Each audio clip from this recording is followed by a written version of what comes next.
Hello friends, welcome back to my channel SBN education. दोस्तों, आज हम डिस्कस करने जा रहे हैं वाटर के बारे में, यानी कि जल। अब जल के बारे में हम डिस्कस करने जा रहे हैं, तो सबसे पहले इसके कुछ हम फैक्ट्स के बारे में डिस्कस करेंगे। फैक्ट्स के बारे में अगर हम डिस्कस करते हैं, सबसे पहली बात अगर हम बात करते हैं कि हमारे शरीर में जल की मात्रा कितनी होती है, तो हमारे शरीर में जो जल की मात्रा होती है, हमारे शरीर के कुल भार का, शरीर के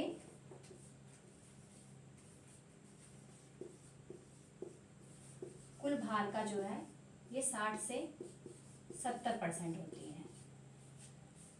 और यही जल जो होता है शिशुओं और बालकों में अगर हम बात करते हैं तो उनमें जो होती है पौधों की अपेक्षा क्या होती है, अधिक होती है। शिशुओं और बालकों में बात करें अगर हम,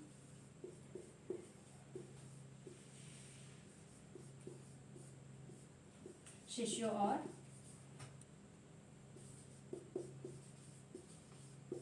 बालकों में जो होती है जल की मात्रा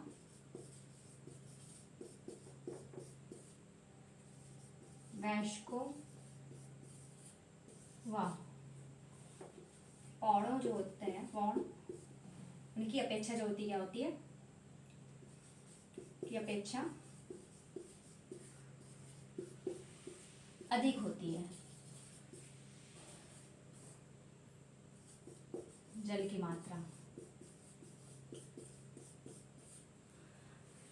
ये कुछ फैक्ट्स हैं जो पहले हम डिस्कस कर ले रहे हैं यहाँ पर, क्योंकि इस तरह के क्वेश्चंस जो है कई बार एग्जाम में पूछे जाते हैं। जैसे जल की मात्रा जो शरीर में कितनी होती है, तो कितनी होती है, 60 से 70% होती है।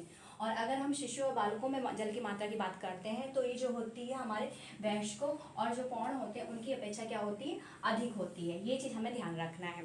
अब इसी तरीके से अगर हम बात करते हैं कि एक मोटे व्यक्ति की अगर हम बात करते हैं, जो मोटा व्यक्ति होगा, मोटे व्यक्ति में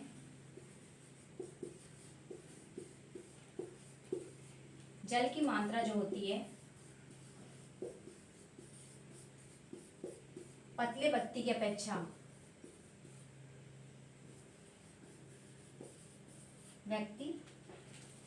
क्या होती है, कम होती है। इनमें क्या होता है, इनमें फैट की मात्रा अधिक होती है। जो मोटे व्यक्ति होते हैं उनमें जो है जल की मात्रा, उनमें फैट की मात्रा जो होती है अधिक होने की वजह से क्या होती है, उनमें जल की मात्रा कम होती है अब कंपेरिजन टू पतले व्यक्तियों की अपेक्षा। अब ये मात्रा क्या कहते हैं, होती कितनी है ये भी हम जान लेते हैं। अगर हम बच्चों में औसतन इसकी मात्रा की बात करते हैं, अगर हम बात करते हैं चाइल्ड जो होते हैं, बच्चे जो होते हैं, उनमें जो औसतन मात्रा होती है जल की वो क्या होती है, 70%। वयस्कों में कितनी होती है, 65% होती है। और अगर कंपेरिजन टू नॉर्मली आपसे क्वेश्चन पूछा जाता है कि हमारे शरीर में जल की मात्रा कितनी होती है, तो आप 60 से 70% पाएंगे। लेकिन अगर हम, क्योंकि यहाँ पर हमने फैक्ट्स में जाना कि जो बच्चे होते हैं उनमें जो होते हैं वयस्कों और पौधों की अपेक्षा क्या होती है, जल की मात्रा अधिक होती है, यानी कि 70% जो होती है उनमें जल की मात्रा जो है पाई जाती है। और यही मात्रा जो है अगर वयस्कों में पूछा जाता है तो 65% के नियर अबाउंड ये पाई जाती है। जैसे जैसे हमारी उम्र बढ़ती जाती है हमें क्या होती है, जल की मात्रा हमारे शरीर में कम होती जाती है। शरीर के भार के अकॉर्डिंग जो है जल की मात्रा को समझा कि 60 से 70% होती है। और बच्चों में जो होती जल की मात्रा क्या होती, अधिक होती कंपेरिजन टू जो है वैश्य या पौधों की अपेक्षा। ठीक है, अलग अलग मात्राएं हमने भी जान ली। जैसे हमने बच्चों में जाना 70% होती है और वयस्कों में क्या होती है, 65% होती है। लेकिन जैसे जैसे क्या कहते हैं ये उम्र बढ़ती जाती है, क्या होती है, जल की मात्रा हमारी कम होती जाती रहती है। लेकिन ये जल की मात्रा जो है कोशिकाओं में मात्रा, क्योंकि कई बार ये भी क्वेश्चन पूछे जाते हैं आपसे कि कोशिकाओं में जो है, जैसे प्लाज्मा में कोशिका प्लाज्मा जो होती है उसमें जल की मात्रा कितनी होती है, लसिका में जल की मात्रा कितनी होती। तो हम यहाँ पर जो है इस फैक्ट को भी जानेंगे, कोशिकाओं में जल की मात्रा जो है कितनी होती है। अगर हम इंटरल वाटर की बात करते हैं, यानी कि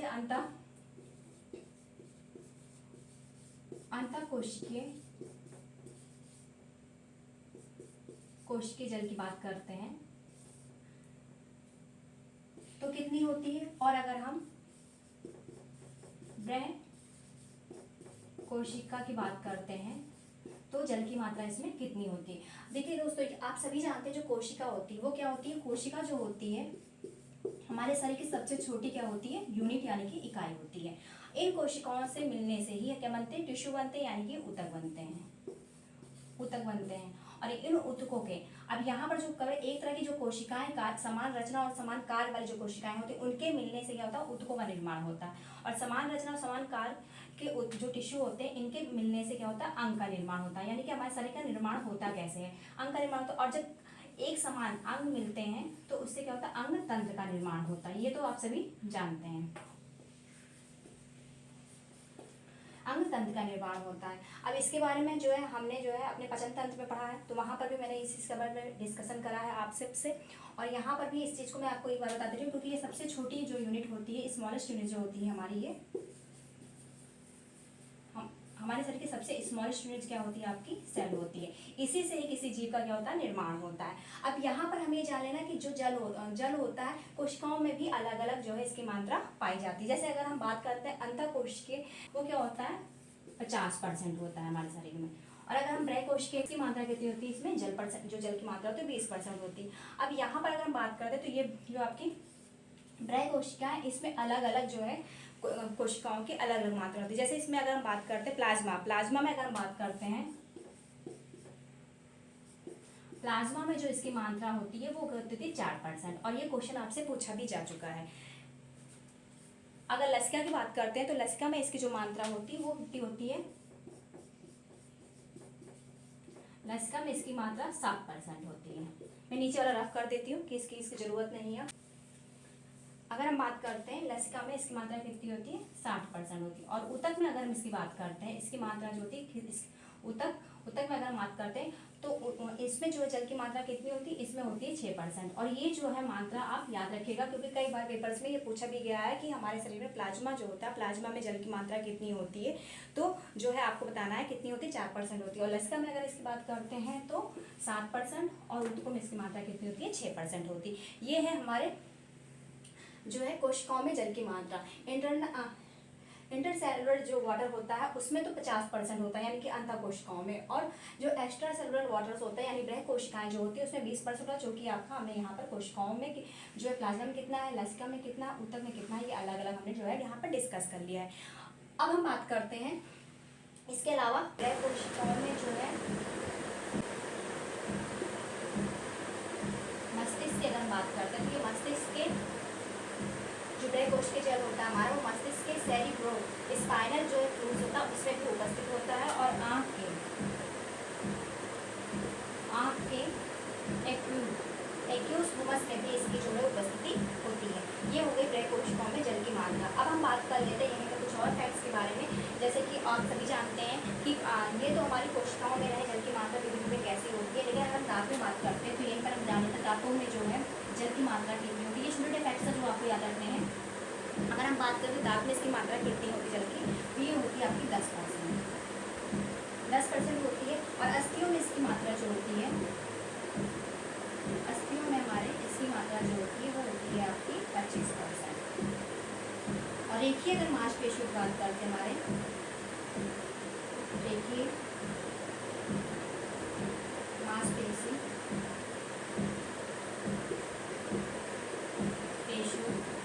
मांसपेशी में अगर हम बात करते हैं तो ये 80% जो होता है, इसमें क्या होता है आपका जल होता है। ये छोटे छोटे फैक्ट्स हैं जो हमें याद रखने हैं, फिर एग्जाम्स में डायरेक्ट यहाँ से क्वेश्चन जो है कभी कभी हमारे बन जाते हैं। अब हम बात करेंगे जल के कार्य के बारे में। जल का कार्य है क्या, एक मिनट यहाँ पर एक चीज़ और आपसे बताना चाहेंगे कि अभी तक जितना हमने पढ़ा ओवरऑल कि जल की मात्रा विभिन्न हमारे शरीर में कितनी होती है, अभी जो ये सब चीज़ें पढ़ी हमने, तो यहाँ पर आपको बताते हैं कि जल की मात्रा जैसे कि हमने जाना कि 60 से 70% जो होता है वो क्या होता है, हमारे शरीर के बाहर का जल जो होता है हमारे शरीर में पाया जाता है। अब अगर ये जल की मात्रा, हालांकि ये जो एक ऐसा तत्व है जो हमारे शरीर में किसी तरह की कोई एनर्जी तो नहीं देता है, लेकिन हाँ इसका हमारे शरीर में होना जो है अत्यधिक अनिवार्य है। क्यों कि अगर हम बात करते हैं, आपने पढ़ा है कार्बोहाइड्रेट के बारे में पढ़ा है, प्रोटीन के बारे में पढ़ा है, और विटामिन और मिनरल्स के बारे में, इन सब के बारे में हमने पढ़ा है। इन सबसे क्या मिलता है, हमें एनर्जी मिलता है। ये जो है आपका एनर्जी गिवन फूड्स है, ये भी आपका एनर्जी गिवन फूड्स है। विटामिन जो होता है ये क्या होता है, हमारी रोगों से रक्षा करते हैं। इसकी मात्रा क्या होती है शरीर में जो है, मतलब कि बहुत सूक्ष्म मात्रा में इसकी जरूरत है। मिनरल की बात करते हैं तो ये भी क्या होते हैं, पोषक तत्व में देते हैं और हमारे जो होते हैं कई तरह के रोगों से बचाव करते हैं। और तो ये जो है यहाँ पर आपके जो इन चारों तत्वों के बारे में अब जो है इससे पहले अपने प्रीवियस वीडियो में पढ़ चुके हैं, आप वहाँ पर जाकर देख सकते हैं इसके बारे में। लेकिन जो अगर हम बात करते हैं इन सभी पोषक तत्वों के अलावा एक पोषक तत्व होता है आपका वाटर होता है, जिसके बारे में आज हम पढ़ रहे हैं। अब इस वाटर की बात करें तो ये किसी तरह की कोई एनर्जी तो नहीं देता है, पर अभी तक ओवरऑल जितना हमने पढ़ा है कि 60 से 70% जो है आपके वयस्कों में जल की मात्रा जो होती है 65% होती है। अगर किसी का वजन अधिक है तो उसमें जो है 55% जो है जल की मात्रा होगी। बच्चों में जो है शिशु की अपेक्षा जल की मात्रा क्या होती है, अधिक होती है। शिशु और बालकों में जो होती है जल की मात्रा अधिक होती है, वयस्कों की कम होती है। ये सारी चीज़ें हमने पढ़ी, अलग अलग हमने पढ़ा। यहाँ पर अंडकोश के जल कितना होता है, 50% होता है। बृहकोश के जल क्या होता है, 20% होता है। प्लाज्मा में अगर आप बात करते हैं तो 4% होता है। लसिका में जो होता है 7% होता है। ऊतकों में जो है जल की मात्रा 6% होती है। और इसके अलावा बृहकोशिकाओं में जो आपका होता है, मस्तिष्क में भी जल की मात्रा पाई जाती है, जो कि सेरी स्पाइनल फ्लूइड के नाम से जाना जाता है। और अगर आँख में बात करते हैं तो आँख में भी हमारी जल की मात्रा पाई जाती है, जो कि आपकी एक्यूस ह्यूमस के नाम से जाना जाता है। ये सारी चीज़ें हमने जानी। लेकिन जल जो है आप किसी तरह की एनर्जी ना देने के बावजूद भी अगर इसकी मात्रा हमारे शरीर में 20 से 22% भी अगर इसकी मात्रा हमारे शरीर में कम हो जाती है तो क्या होता है, व्यक्ति की मृत्यु होने की संभावना होती है। 10% होती है तो क्या होता है, शरीर के लिए हानिकारक होने लगता है, यानी निर्जलीकरण, डिहाइड्रेशन, इस तरह की प्रॉब्लम जो है देखने को मिलती है अगर जल की मात्रा आपकी इतनी कम होती है। लेकिन अगर 20 यही मात्रा बढ़ के 20 से 22% हो जाती है तो क्या होता है, उस व्यक्ति की मृत्यु भी हो सकती है। ये सारी चीज़ें हमारे क्या थे, छोटे इफेक्ट्स थे जो कि हमने अभी तक के वाटर के बारे में जाना। अब हम जानेंगे वाटर के कार्यों के बारे में, यानी जल के हमारे शरीर में क्या कार्य है।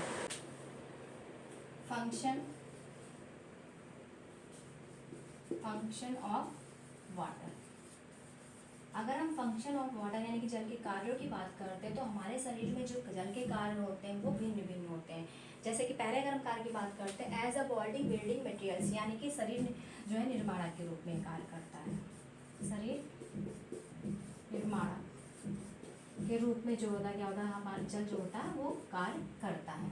अब शरीर निर्माणक के रूप में कैसे कार्य करता है, अगर हम जल की बात करते हैं तो प्रत्येक जो शरीर की प्रत्येक कोशिका होती है उसका निर्माण क्या होता है, जल से ही होता है। क्योंकि आपने अभी हमने स्टार्टिंग में जाना कि जो कोशिकाएं होती हैं उसमें जल की भिन्न भिन्न मात्राएं जो होती है प्रत्येक कोशिका में पाई जाती है। तो हम कह सकते हैं कि जो है शरीर के निर्माण के रूप में भी जो है आपका जल जो है वो कार्य करता है, क्योंकि हर कोशिका में शरीर जो जल होता है वो उसकी मात्रा उपस्थित होती है।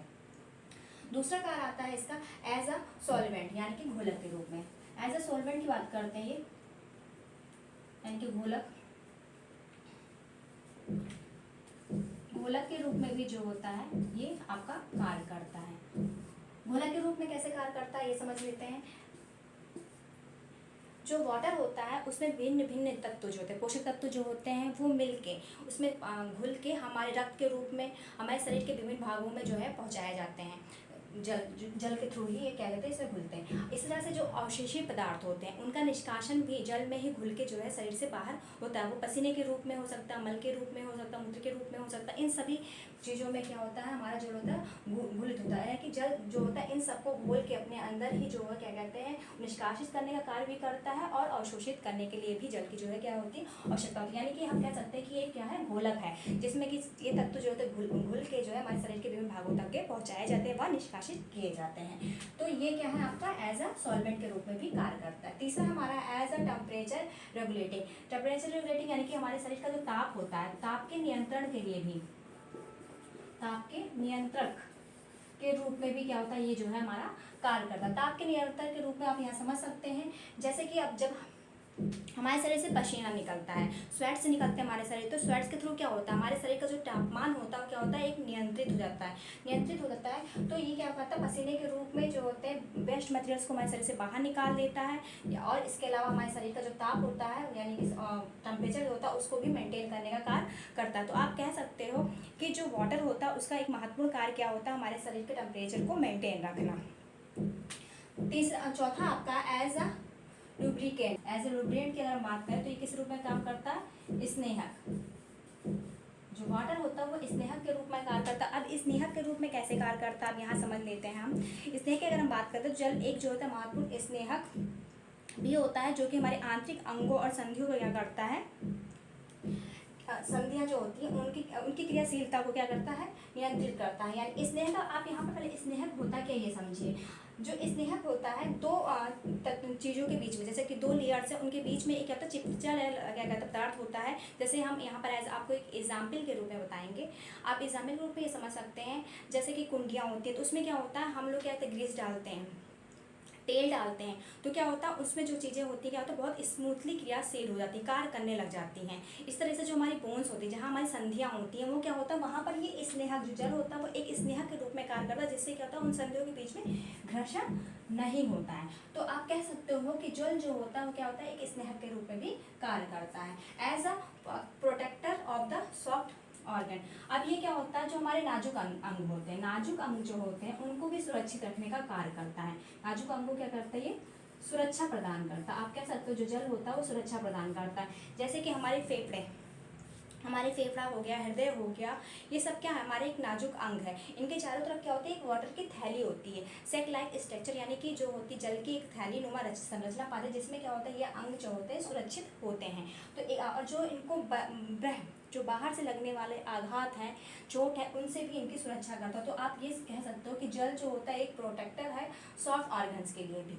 तो ये क्या है, ये सारे आपके जल के कार्य हैं। अब हम जानेंगे कि जो है ये जल शरीर के लिए जो जल है उसके स्रोत क्या क्या हैं। मतलब शरीर को जल, वैसे तो स्रोत जो है जल के हम जानते हैं कि अगर हम प्राकृतिक स्रोत की बात करते हैं कि जो प्राकृतिक में हमें जल मिलता है वो कहाँ से मिलता है, वर्षा के थ्रू मिलता है, झील नदियों यहाँ से हमें पानी मिलता है। ये जो मुख्य स्रोत होता है वो क्या होता है जल का आपका रेन होता है, यानी कि वर्षा होती है। लेकिन शरीर में जो होती है पानी हमें कैसे मिलता है इसके बारे में भी अब हम जानेंगे कि जो जल है वो शरीर को कहाँ कहाँ से प्राप्त होता है। जल के कार्य के बाद अब हम जानेंगे शरीर के लिए जो जल था, अभी तक जल के कार्य क्या है शरीर में ये तो हमने जान लिया, लेकिन ये जल जो है शरीर को प्राप्त कहाँ से होते हैं इसके बारे में अब हम जानेंगे। यानी कि सोर्स ऑफ वाटर, क्या जानेंगे अब हम, source of water, water for the body. जो जल है शरीर में उसकी प्राप्ति यानी कि हमें कहाँ कहाँ से होती है। अगर हम सोर्स ऑफ वाटर की बात करें शरीर में तो ये हमें 3 माध्यम से प्राप्त होता है। पहला होता है आपको पेय पदार्थ, ये जो होता है हमें पेय पदार्थों से जो है हमें क्या होता है जल की प्राप्ति होती है। पेय पदार्थ की बात करते हैं तो ये लिक्विड फॉर्म की बात हम कर रहे हैं। दूसरा आपका है ठोस पदार्थ जो होते हैं उससे क्या होता है हमें जल की प्राप्ति होती है, यानी कि जो भोज्य पदार्थ होते हैं जिसे हम सॉलिड जो है भी कहते हैं, तो इनसे क्या होता है हमें जल की प्राप्ति होती है। और आखिरी जो है वो क्या है आपका इससे जल की प्राप्ति का शरीर को, वो है ऑक्सीकरण। जो ऑक्सीकरण की क्रिया होती है दोस्तों उससे भी क्या होता है, इस क्रिया से भी हमारे शरीर को क्या होता है जल की प्राप्ति होती है। अब इन तीनों पॉइंट्स को हम आज जो है थोड़ा सा डिटेल में समझेंगे। अगर हम बात करते हैं पहले पॉइंट की यानी कि लिक्विड फॉर्म की, तो लिक्विड फॉर्म से अगर हम बात करते हैं तो इसमें आपके आ जाते हैं जल आ जाएगा, और भी पेय पदार्थ, जितने भी पेय पदार्थ हैं आपके, जल हो गया, सूप हो गया, शरबत हो गया, कॉफ़ी हो गई, इसके अलावा आपका जो है कॉफ़ी होगी, चाय हो गई, और भी जितने भी पेय पदार्थ आप लेते हैं उन सब से जो है क्या होता है हमें जल की प्राप्ति होती है। एक तो ये आपका होता है जल प्राप्ति का साधन जिससे कि हमारे शरीर को जल प्राप्त होता है। दूसरा आपका आता है ठोस पदार्थ। अगर हम ठोस पदार्थ की बात करते हैं तो ठोस पदार्थ में यानी कि भोज्य पदार्थ, जितने भी भोज्य पदार्थ हम खाते हैं।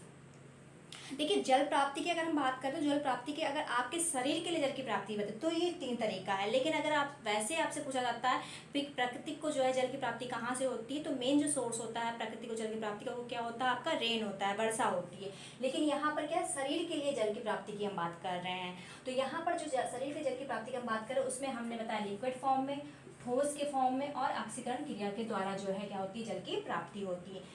पेय पदार्थ की अगर हम बात करते हैं तो पेय पदार्थ में आपका जो है वो लिक्विड जो है मटेरियल्स आते हैं। लिक्विड मटेरियल्स में आपका जल हो गया, सूप हो गया, शरबत हो गया, कॉफ़ी हो गया, कोल्ड ड्रिंक्स हो गया, और भी जितने पेय पदार्थ हैं उन सबसे क्या हो रहा है हमें जल की प्राप्ति हो रही है। इसके अलावा ठोस पदार्थ से हमें जल की प्राप्ति हुई जिसमें कि हमारे भोज्य पदार्थ आते हैं। दिन भर में हम जितना कुछ भी खा रहे हैं, चाहे वो आपके अनाज हो गए, शाक हो गए, सब्जी हो गए, फल हो गए, नट्स हो गए, ये सारी चीज़ें जो भी हम खा रहे हैं उन सब से क्या होता है जल की प्राप्ति होती है। क्यों? क्योंकि जितने भी भोज्य पदार्थ होते हैं उसमें भिन्न भिन्न मात्रा जो होती है जल की उपस्थित होती है, किसी में कम होती है और किसी में ज़्यादा होती है।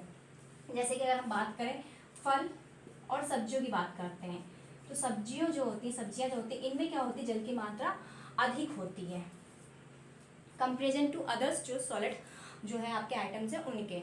तो अगर आप ये दिन भर में खा रहे हैं, फल खा रहे हैं, तो इन सबसे आपको क्या होगा, जल की मात्रा अधिक प्राप्त होगी। तो ये भी आपके शरीर को जल की प्राप्ति करवाते हैं। लास्ट हमारा जो है वो है ऑक्सीकरण की क्रिया। अब ये ऑक्सीकरण क्या होता है? ऑक्सीकरण की क्रिया जो होती है दोस्तों, ये क्या होती है, हमारे शरीर के अंदर होने वाली क्रिया है। जब हम कोई भोज्य पदार्थ लेते हैं, पेय पदार्थ लेते हैं, तो उन सबसे हमें क्या मिलता है, एनर्जी मिलता है। और एनर्जी कैसे मिलता है, जब वो उसकी ऊपर एक रासायनिक क्रिया होती है जिसे हम ऑक्सीकरण की क्रिया कहते हैं। जैसे कि अगर हम बात करते हैं कार्बोहाइड्रेट, जब आप कार्बोहाइड्रेट ले रहे हैं, तो क्या होता है, ये ऑक्सीजन के साथ क्रिया करती है। ऑक्सीजन के साथ क्रिया करते हैं कार्बोहाइड्रेट्स जो हम लेते हैं, तो ऑक्सीजन के साथ क्रिया करके क्या हो रहा है, आपके जल यानी कि वाटर, और क्या बना रहा है आपका कार्बन डाइऑक्साइड प्लस आपकी एनर्जी जो है ये क्या होता है, रिलीज करता है। ये सारी चीज़ें जो है आपकी बनती हैं। अब यहाँ पर जो जितने भी भोज्य पदार्थ हम लेते हैं, चाहे वो कार्बोहाइड्रेट्स हो गया, प्रोटीन हो गया, फैट्स हो गया, मिनरल्स हो गए, इन सब से कुछ ना कुछ मात्रा में हमें क्या होता है, जो है एनर्जी मिलती है। और जब ये एनर्जी बनती है, तो ये ऐसा एनर्जी बनने के टाइम पे ही क्या होता है, आपकी जल, कार्बन डाइऑक्साइड, ये सब चीज़ें बनती हैं। और कार्बन डाइऑक्साइड जो हमारे शरीर में बनती है, वो क्या होती है, हमारे सांस के थ्रू जो होती है हमारे शरीर से बाहर निकाल दीजिए। और जल की मात्रा होती है, जो एनर्जी होती है, वो क्या होती है, एनर्जी तो हमारी शारीरिक क्रियाओं द्वारा यूज़ कर ली जाती है, और जो जल होता है वो भी हमारे शारीरिक क्रियाओं में यूज़ कर लिया जाता है। यानी कि ये जो है आप कह सकते हो, जो ऑक्सीकरण की क्रिया, उससे भी क्या हो रहा है, आपको जल की प्राप्ति हो रही है। तो ये 3 जो है तरीके हैं आपको शरीर के अंदर आपको जल प्राप्त करने की। आई होप कि आपको इस जो है एग्जाम्पल से समझ में आ गया होगा कि ऑक्सीकरण की क्रिया क्या होती है और इससे हमें जल की प्राप्ति कैसे होती है। अब यहीं पर हम जान लेते हैं, जब ये ऑक्सीकरण की क्रिया होती है तो हमें जल की प्राप्ति किस किस फूड पदार्थ से कितना मिलता है। अगर हम बात करते हैं 1 ग्राम अगर आप प्रोटीन ले रहे हो, तो 1 ग्राम प्रोटीन लेने से आपको 0.41 ग्राम क्या होगा, जल की प्राप्ति होगी। इसी तरीके से अगर आप 1 ग्राम फैट ले रहे हो, तो 1 ग्राम फैट से जो है आपको 1.07 ग्राम क्या होगा, जो है जल की प्राप्ति होगी। और 1 ग्राम अगर हम कार्बोहाइड्रेट्स ले रहे हैं, तो इससे जो है हमें 0.6 ग्राम क्या होगा, जल की प्राप्ति होगी। ये सारे जल की प्राप्ति हमें कैसे हो रही है, ऑक्सीकरण की क्रिया के थ्रू हो रही है। तो ये जो है आपके 3 तरीके होते हैं हमारे शरीर में हमें जल प्राप्त करने के सोर्स या साधन आप कह सकते हो। लास्ट हम बात करेंगे अब इसमें है कि ये जो अभी तक हमने समझा, इसमें हमने क्या क्या समझा, एक बार हम लोग रिवाइज कर लेते हैं ताकि हमें साथ में याद होते चले। जैसे अभी हमने बात की थी सबसे पहले जल की, तो जल के फैक्ट्स के बारे में हमने जाना था। वहाँ जाना था हमने कि हमारे शरीर में 60 से 70% क्या होता है, हमारे शरीर के बाहर का जो होता है जल की मात्रा होती है। इसमें जो होता है आपकी जो अंतः कोशिकाएं होती हैं और बृह कोशिकाएं होती हैं, उसमें अलग अलग जल की मात्रा होती है। अगर हम अंतः कोश की जल की बात करते हैं तो 50% जो होती है जल की मात्रा हमारी अंतः कोशिकाओं में होती है। बृह कोशिकाओं की बात करते हैं तो उसमें 20% जल की मात्रा होती है। 20% में भी अगर आप बात करें प्लाज्मा में कितनी % कोशिका की जल की मात्रा होती है, तो प्लाज्मा जो होती है उसमें 4% आपकी जो है जल की मात्रा पाई जा रही थी। अगर हम लसिका की बात करें तो लसिका में कितने % था, 7% था आपकी जल की मात्रा का। और इस तरीके से अगर हम बात कर रहे हैं ऊतकों में, तो ऊतकों में क्या था, 6% जल की मात्रा थी। अलग अलग तरीके से जल की मात्रा की जो हमारे शरीर में पाए जाते हैं। अगर यहाँ पर एक चीज़ और आपको बताते थे, अगर रक्त में आपसे जल की मात्रा पूछी जाती कि रक्त में जल की मात्रा कितनी होती, तो रक्त में जल की मात्रा क्या होती, 90% होती। इसके अलावा हमने क्या जाना था, इसके अलावा हमें जाना था कि अगर ये जल की मात्रा जो हमारे शरीर में जल की मात्रा है, अगर वो 10% हमारी कमी हो जाती है जल की मात्रा, तो क्या होती है वो हमारे लिए जो है हमारे शरीर के लिए क्या होता है, हानिकारक होता है, यानी कि हानिकारक होता है। लेकिन अगर यही मात्रा 20 से 22% हो जाती है, बढ़ जाती है, तो क्या हो सकता है, हानिकारक मतलब है कि शरीर में निर्जलीकरण हो सकता है, डिहाइड्रेशन, ये सब चीज़ें हो सकती हैं। लेकिन अगर ये मात्रा बढ़ जाती है तो क्या होती है, इस व्यक्ति की मृत्यु भी हो सकती है। इतनी सारी चीज़ें हमने जो है जल के बारे में स्टार्टिंग में अभी तक के जाना है। आई होप कि आपको इतना चीज़ें जो है फिर से रिवाइज हो गया। इसके अलावा हमने क्या जाना था, जल के कार्यों के बारे में जाना था। अगर हम जल के कार्यों की बात कर रहे हैं तो वहाँ पर हमने जल के कार्यों में क्या क्या जाना था, हमने जाना था कि शरीर के निर्माणक के रूप में कार्य करता है, घोलक के रूप में कार्य करता है, इसके अलावा हमारे शरीर के तापमान को नियंत्रित रखने का कार्य करता है, स्नेहक के रूप में कार्य करता है, नाजुक अंगों को जो है सुरक्षा देने का कार्य करता है। इतनी सारी चीज़ें हमने जो है जान ली थी। ये छोटे छोटे जो फैक्ट्स हैं, इन फैक्ट्स से क्वेश्चंस आपके आते रहते हैं। बच्चों में जो है जल की मात्रा जो है वयस्कों की अपेक्षा क्या होती है, अधिक होती है। जिनका वजन अधिक होता है यानी कि जो मोटे लोग होते हैं उनमें जल की मात्रा कम होती है पतले लोगों के कंपेरिजन में। अगर हम वयस्क की बात करते हैं तो 65% जल की मात्रा होती है, और जिनका वजन अधिक होता है उनमें 55% जल की मात्रा होती है। तो ये सारी चीज़ें हमने जानी, और जल के लिए जो है आपके शरीर के लिए जल की प्राप्ति के साधन भी हमने जान लिए। 3 साधन है आपके, पेय पदार्थ, ठोस पदार्थ और ऑक्सीकरण की क्रिया। इन 3 क्रियाओं से जो है हमें जल की प्राप्ति जो है हमारे शरीर को होती है। लास्ट में अब हम जानेंगे कि यहाँ पर जो सबसे लास्ट पॉइंट अब हमको जानना है वो हमारा है classification of the water. Classification of water. Classification of अगर वाटर की बात करते हैं तो जो जल को होता है उसकी प्रकृति के आधार पर हम 2 भागों में बांट सकते हैं। पहला भाग है आपका जिसको हम बांट सकते हैं वो कहलाता है आपका सॉफ्ट वाटर। दूसरा आपका आता है हार्ड वाटर। ये 2 तरह के जो है जल पाए जाते हैं। अगर हम सॉफ्ट वाटर की बात करते हैं तो इसको हम क्या कहते हैं, मृदु जल कहते हैं। मृदु जल क्यों कहते हैं, क्योंकि इसमें जो लवण होते हैं, जो लवण पाए जाते हैं वो क्या होते हैं, उनकी मात्रा क्या होती है, कम होती है। कम लवणों की मात्रा खुली होने की वजह से इसे हम क्या कहते हैं, मृदु जल कहते हैं। मृदु जल क्या होता है, वो आपका क्या होता है, खाने, वो आपके खाने व पीने के योग होता है। हम अपने खाने के लिए और पीने के लिए इसी जल का प्रयोग करते हैं। अब यहाँ पर जो है हम जल का वर्गीकरण को इसलिए पढ़ ले रहे हैं क्योंकि एक तो ये इसका भाग है जल का ही, दूसरा क्या है यहाँ से भी आपके क्वेश्चंस आते हैं, इसमें से भी पूछे जाते हैं आपके कि मृदु जल जो होते हैं वो कौन सा जल होता है, कठोर जल होता है वो कैसा जल होता है, कठोर जल के प्रकार कितने प्रकार के होते हैं। अब यहाँ जो है पहला हमने बात की थी सॉफ्ट वाटर। सॉफ्ट वाटर यानी कि मृदु जल जिसमें लवणों की मात्रा क्या थी, कम थी। लवणों की मात्रा कम होने की वजह से ही क्या था, ये खाने और पीने के योग था। यानी कि आपसे पीने के लिए और खाना बनाने के लिए हम किस प्रकार के जल का प्रयोग करते हैं, ये क्वेश्चन पूछा गया है आपसे, मृदु जल का प्रयोग करते हैं। हार्ड वाटर क्या होता है आपका, कठोर जल होता है। कठोर जल की अगर हम बात करते हैं तो कठोर जल क्या होता है, ये 2 प्रकार के होते हैं। पहले तो ये कठोर जल होता क्या ये जान लेते हैं। अब जैसे कि यहाँ पर देखा हमने लवणों की मात्रा क्या थी, कम थी, इस वजह से ये क्या था, मृदु जल था। लेकिन जब लवणों की मात्रा क्या होती है, अधिक होती है, अधिक होती है तो इस तरह के जल को हम क्या कहते हैं, कठोर जल कहते हैं। ये जल जो होता है आपके खाने बनाने और पीने के योग्य नहीं होता। लेकिन आप कठोर जल की जो है पहचान कैसे कर सकते हो, कठोर जल की पहचान करने का सबसे आसान तरीका होता है कि अगर आप कपड़े धुल रहे हैं और साबुन के साथ जो है ये जल झाग दे देता है आसानी से, तो क्या होगा, आपका ये जो है मृदु जल होगा। लेकिन अगर आसानी से झाग नहीं देता तो ये आपका क्या कहलाएगा, कठोर जल कहलाएगा। अब कठोर जल की जो है इसको भी हम 2 भागों में बांटते हैं। कौन कौन से, पहला होता है आपका अस्थायी कठोरता वाला जल, अस्थायी कठोर जल। दूसरा होता है आपका स्थायी, स्थायी कठोर जल। ये 2 तरह के जो है आपके जल होते हैं, स्थायी कठोर जल और अस्थायी कठोर जल। स्थायी कठोर जल की अगर हम बात करते हैं तो स्थायी कठोर जल वो जल होते हैं जिसमें कैल्शियम व मैग्नीशियम बाइकार्बोनेट जो होते हैं, कार्बोनेट, इसकी मात्रा जो होती है क्या होती है, इसके जो है मात्रा उपस्थित होती है। अगर किसी जल में कैल्शियम और मैग्नीशियम बाइकार्बोनेट उपस्थित है तो वो क्या होगा, आपका अस्थायी कठोरता वाला जल कहलाएगा। अब अस्थायी कठोरता को हम दूर कैसे कर सकते हैं, इसको हम उबाल कर, ये जो होता है आसानी से दूर किया जा सकता है। इन तरह के अगर पानी है आपके अस्थायी कठोरता है किसी जल में जिसमें कैल्शियम और मैग्नीशियम के बाइकार्बोनेट से, और ये भी पूछा गया आपसे, घुला हुआ है, तो उसे हम क्या कहते हैं, अस्थायी कठोरता वाला जल कहते हैं। और इसको हम नॉर्मली उबाल कर जो है दूर कर सकते हैं। लेकिन अगर किसी जल में स्थायी कठोरता है, स्थायी कठोरता कैसे होगी, अगर इसमें क्लोराइड्स व सल्फेट, क्लोराइड्स व सल्फेट्स के लवण जो है घुले होते हैं तो क्या होते हैं, इस तरह के जल जो होते हैं स्थायी कठोरता वाले होते हैं। और इस तरह की कठोरता को जो है हम क्या करते हैं, रासायनिक क्रियाओं द्वारा, जो रासायनिक क्रिया होते हैं उनके थ्रू ही क्या होता है, इसे हम दूर कर सकते हैं। नॉर्मली हम इसे उबाल कर जो है दूर नहीं कर सकते हैं। जैसे कि अगर हम रासायनिक क्रिया की बात करते हैं तो इस तरह के जलों में हम चूना, सोडा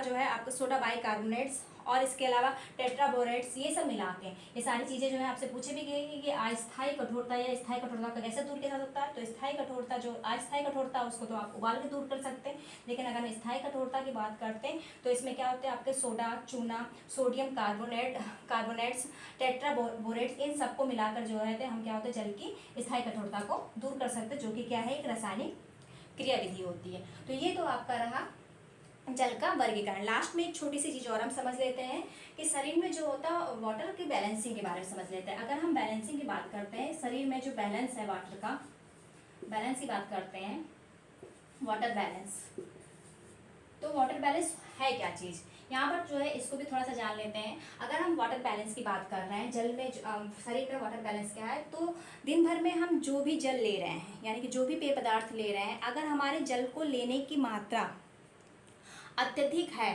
कंपेरिजन टू जल को निष्कासित करने की, तो क्या होती है वो आपकी पॉजिटिव जो है धनात्मक जो है जल बैलेंसिंग कहलाती है। लेकिन अगर हम जल की मात्रा कम ले रहे हैं लेकिन हम निष्कासित अधिक कर रहे हैं, यानी कि उसका उत्सर्जन हमारे शरीर से अत्यधिक मात्रा में हो रहा है, तो इसको हम क्या कहते हैं ऋणात्मक वाटर बैलेंसिंग कहते हैं। ये दो तरह के जो होते हैं आपके वाटर बैलेंसिंग होती है। ये जो है छोटा सा तत्व है, लेकिन आप इसके बारे में जानेंगे क्योंकि कई बार हो सकता है ये सवाल भी पूछा लिया जाए आपसे कि जो है धनात्मक वाटर बैलेंस क्या है या ऋणात्मक वाटर बैलेंस क्या है। धनात्मक वाटर बैलेंस की अगर हम बात कर रहे हैं तो धनात्मक वाटर बैलेंस क्या था, जब आप जल की मात्रा अधिक ले रहे हैं और वाटर क्या हो निष्कासित कम कर रहे हैं, शरीर से निकल कम रहा है, तो वो धनात्मक बैलेंसिंग होगी। और इसके वजह से ओडेमा आपने सुना होगा, जब क्या होता है अगर जल की मात्रा शरीर में अधिक हो जाती है तो उससे क्या होता है जल में सूजन आने लगती है, और जो होता है वो क्या होता है ओडेमा की कंडीशन कहलाती है। इससे बहुत सारे रोग भी जो है शरीर में उत्पन्न हो जाते हैं, और भी तरह के रोगों के बारे में अगली वाली हम वीडियो में पढ़ेंगे। लेकिन यहाँ पर सिर्फ हम नॉर्मली समझ लेते हैं कि वाटर बैलेंसिंग क्या है, शरीर जो है शरीर में वाटर बैलेंस क्या है। अगर वाटर बैलेंस करते हैं तो धनात्मक बैलेंस होता है वाटर, और एक क्या होता है ऋणात्मक होता है। धनात्मक में क्या था मैंने बता दिया आपको कि जल की मात्रा आप अधिक ले रहे हैं लेकिन निष्कासित जो हो रहा है वो कम हो रहा।